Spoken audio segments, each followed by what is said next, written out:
Alors écoutez, c'est tout simple. Est-ce que vous souhaitez que je vous pose des questions ou est-ce que vous déroulez? C'est comme vous voulez. Moi, je vous lance. Donc, tous les deux, vous êtes passés par une école très prestigieuse qui est Polytechnique, qui compte parmi ses anciens élèves Bernard Arnault, ce qui explique l'attachement certainement de son groupe et de son patron à cet endroit. On a raconté à Mediapart, comme avec d'autres collègues, les tentatives. En fait, ce qui se passe, LVMH a tenté d'instaurer un partenariat très fort avec Polytechnique actuellement, donc sur le plateau de Saclay. Et il y avait un deuxième projet en fait un peu attaché, qui est aussi quelque chose qui leur tienne à cœur. Donc au cœur du 5e arrondissement de Paris, le site historique de l'école Polytechnique est en cours de rénovation. Et en fait, Bernard Arnault et LVMH ont financé une très forte rénovation avec l'instauration d'un grand auditorium qui coûtait beaucoup d'argent. Mais ils ont avancé masqués. Pendant très longtemps, on ne savait pas qui était l'acteur financier derrière le projet. Finalement, c'était LVMH. Et en fait, vous allez nous raconter comment vous avez fait des recours, comment les associations que vous représentez, tout simplement, ont bloqué le projet. Et il semble bien que, même si ce n'est pas officiel, LVMH a arrêté les travaux et sans doute s'est retiré du projet. Je vous laisse raconter, comme vous voulez, peut-être que ça bouge, je vous laisse raconter. Oui, alors juste pour rebondir très très rapidement sur cette question, effectivement, le LVMH avait commencé des travaux en 2021, 2022, 2023. Ils ont laissé tomber pendant un temps, parce qu'il y a eu des restructurations politiques au sein de l'école Polytechnique. Mais là, il y a une réunion publique qui a lieu le 26 novembre à 18h30 à la mairie du 5e. Je ne savais pas, on est en plein dans Et si certains parmi vous dans la salle ont envie de venir pour présenter votre point de vue sur ce projet, on sera ravis de vous compter parmi nous, parce qu'on a besoin d'une grande mobilisation à ce moment-là. Il semblerait bien que ce projet soit à nouveau sur les rails. Et je laisse Alexandre. Oui, alors moi j'ai raconté ce petit projet, dans un petit livre qui essaye d'expliquer, mais malheureusement il est censuré dans la revue des anciens de Polytechnique, ce qui est normal puisque LVMH fait des 4e de couverture de publicité comme ça. Je suis désolé, j'aurais dû apporter un numéro. Tous les numéros des anciens de Polytechnique, il y a debout, tiens. Il y a une publicité. Bon, d'accord, ok. Une publicité. Non, pardon. Ouais, d'accord. Ok. Et travaillant sur ce petit truc, il montre un peu tous les passe-droits qui ont été faits pour obtenir ce permis de construire en 2019, transféré à LVMH en 2021, la maîtrise d'ouvrage 2019 Polytechnique transféré à LVMH. Je me suis intéressé aussi, parce que moi parallèlement je suis chercheur historien, c'est le 40e anniversaire de la prise de Boussac aussi, 1984. Et ma deuxième partie, ça m'a passionné cette affaire, c'est-à-dire de comprendre comment Monsieur Arnault, né à la barbe d'autres industriels, obtient et ferme les usines Boussac en 1984. Puis des choses qui sont plus connues, le raid contre la famille Vuitton-Racamier plus tard. Je voudrais rendre hommage à raconter au début de cette journée. Excusez-moi, c'est moi qui n'étais pas du tout. Je ne pense pas que tout le monde suive tout. D'accord. Je voudrais rendre hommage d'ailleurs à un journaliste qui s'appelle Éric Routier, qui est mort en 2011, qui a fait un bouquin en 2003, qui s'appelle L'Ange exterminateur. Et vraiment, c'est un livre qu'on peut trouver encore à propos de Bernard Arnault et qui est vraiment une critique très très documentée de ça. Bon, pour parler de ce projet vite fait, c'est un projet qui au départ était le Polytechnique rue Descartes, là, dans cette petite placette très exiguë, peut-être un des derniers symboles du quartier latin d'ailleurs.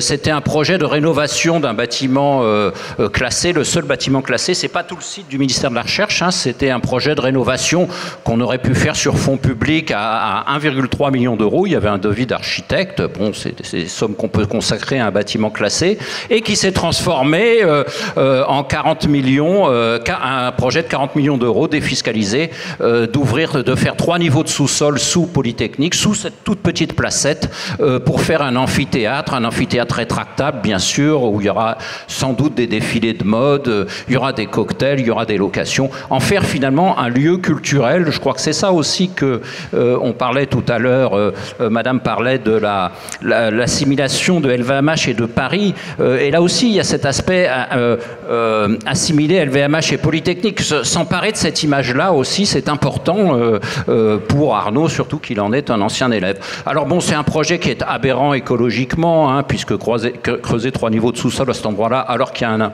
un amphithéâtre au ministère de la Recherche, qui est celui de l'ancienne école polytechnique juste à côté, qui va être à touche-touche presque, ça s'appelle Amphi Poincaré. Il y a un amphithéâtre au Collège de France, pas très loin. C'est couvrir la verrière, c'est couvrir ce qui était un espace vert protégé par une verrière de ce qu'ils appellent assez pompeusement verrière de Fresnel, dont un physicien du 19e siècle, qui sera climatisé l'été, qui sera chauffé l'hiver, enfin bon voilà.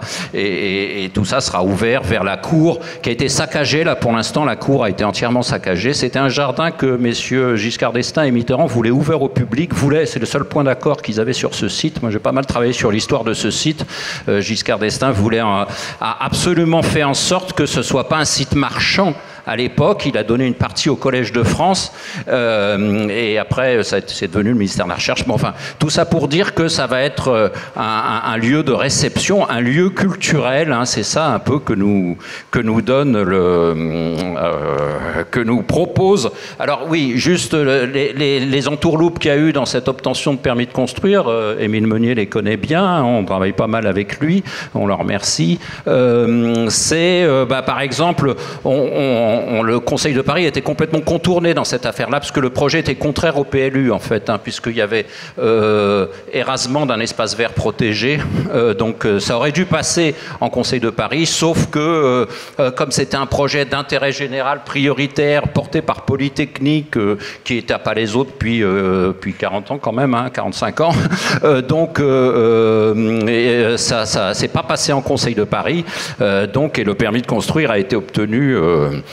Ça renvoie aussi à différentes choses qui sont, pas mal réfléchi à ça aussi, la gouvernance de nos établissements publics aussi, c'est intéressant. Vous avez depuis 2013 des présidents exécutifs à Polytechnique qui ont toute liberté comme ça de signer des partenariats privés-publics avec des représentants, des grandes entreprises, quoi, Total, LVMH et Thomas en parlera. Bon, je termine en disant que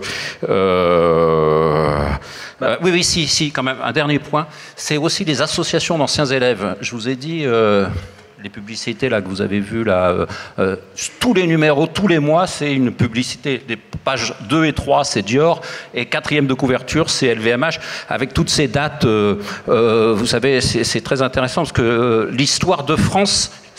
L'histoire des entreprises LVMH, c'est l'histoire de France, c'est-à-dire que vous avez non pas les dates d'acquisition par LVMH, mais les dates de création. Hein. Il y avait une entreprise qui dépendait d'un monastère, 1384, et tout ça va jusqu'à Dior, etc. Donc c'est vraiment une vision de l'histoire de France à travers LVMH, quoi.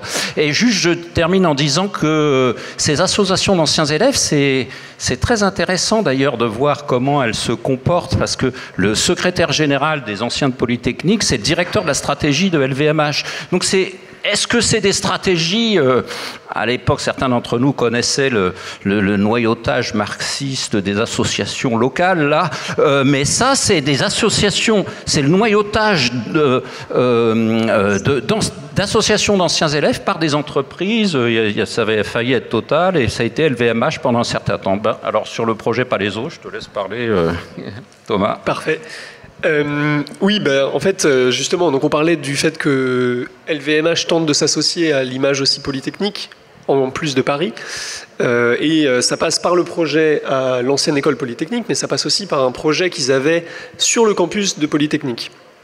En fait, ce qu'il faut voir, c'est que de manière générale, l'enseignement supérieur et la recherche, c'est un terrain de la lutte d'influence, pour LVMH, pour Total Energy, pour toutes les grandes boîtes, parce que ça leur donne accès principalement à 2 leviers assez uniques. Le fait de faire de l'enseignement auprès de jeunes élèves auprès desquels ils peuvent abreuver de messages et qui peuvent ensuite recruter, et au travers de la recherche, qui est un volet aussi assez important, car en finançant ou en participant à la recherche publique de laboratoires renommés, les entreprises peuvent s'acheter une respectabilité scientifique et une assise, et ça a été notamment très bien documenté dans le cas de l'industrie du pétrole et l'industrie du tabac. Ça a mené à des écarts considérables.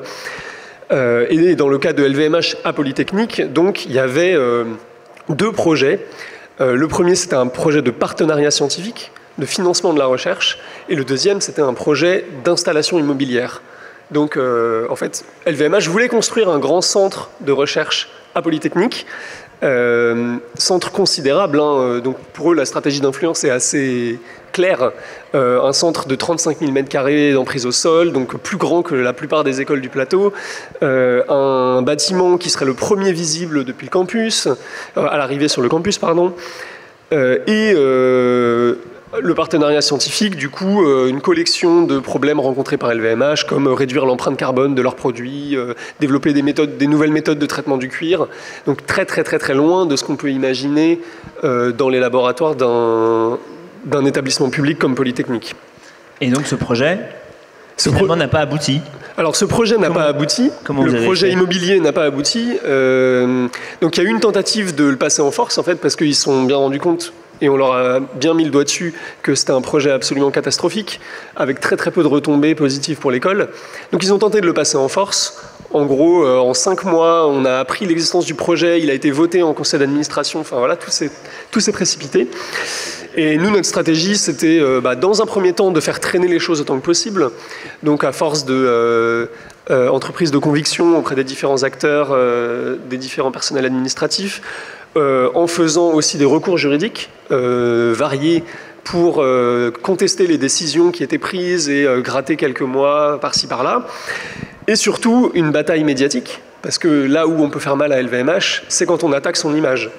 Et donc, nous, notre stratégie, très vite, ça a été de dénoncer l'obscurantisme dont faisait preuve la direction de l'école, puisqu'ils se refusaient à nous donner les conventions de partenariat qu'ils étaient en train de signer. Ils les refusaient même aux personnes qui étaient censées rendre des avis sur ces mêmes conventions. Enfin, c'était complètement ubuesque. Et donc, nous, on a médiatisé très largement l'affaire, autant que possible. Mediapart a contribué, d'ailleurs, on les en remercie. C'est probablement cette double stratégie de faire traîner les choses et de médiatiser en parallèle pour porter des coups à l'image de marque de LVMH, qui a finalement conduit Bernard Arnault au travers d'une lettre adressée aux administrateurs de l'école Polytechnique, à abandonner le projet alors que celui-ci avait été validé par les instances compétentes, on va dire.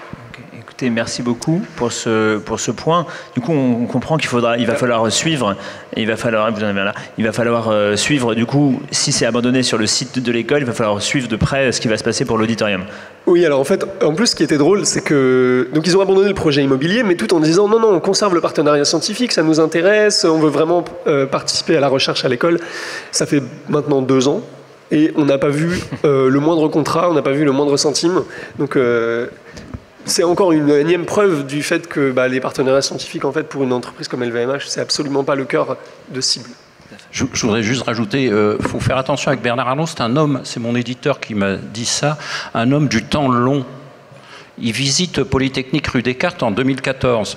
Le temps long, pour lui, c'est 1984, quand il se met d'accord avec M. Fabius, Premier ministre, pour récupérer Boussac. Au passage, d'ailleurs, Polytechnique joue un rôle là, puisqu'ils se sont connus, M. Arnault faisant son stage de Polytechnique chez McKinsey, où il y avait M. Fabius. C'est une indiscrétion qu'il lâche dans une conférence qu'il fait à Polytechnique en 2018. Très intéressante indiscrétion. Et donc, voilà, c'est un homme du temps long. Voilà, il présente sa candidature à l'Académie des sciences morales et politique le 2 décembre. J'apprends que le 28 novembre, ce que vous avez dit tout à l'heure, il passera à la cour, en cour de justice. Là. En tant que témoin. Par ailleurs, il y a d'autres projets aussi immobiliers. Là, le siège de LVMH va s'installer dans l'ancien commissariat au plan, l'hôtel de Martignac, qui était le commissariat au plan, qui a été vendu par l'État à une société immobilière privée de Mme Clara Guémard, qui est par ailleurs administratrice de LVMH et donc qui a trouvé un locataire facile en la personne. Donc voilà, ça aussi, ça fait partie de l'immobilier parisien à disposition de LVMH. Et voilà, donc... Eh bien, écoutez, merci beaucoup. On va quitter l'immobilier pour se consacrer aux médias. Vous pouvez applaudir. Hein. Merci beaucoup. Et merci à vous. Et je vais quitter le plateau aussi parce que, avant de parler de médias, comme on est toujours un peu sinistre dans le ton et la façon de parler, on va accueillir une humoriste, Babouchka Babouche, que je vois ici, qui va, j'espère, nous parler des mêmes sujets, des milliardaires, de l'argent qui circule, mais de manière un peu plus fun que nous. Merci beaucoup. lui passe le micro. Merci beaucoup.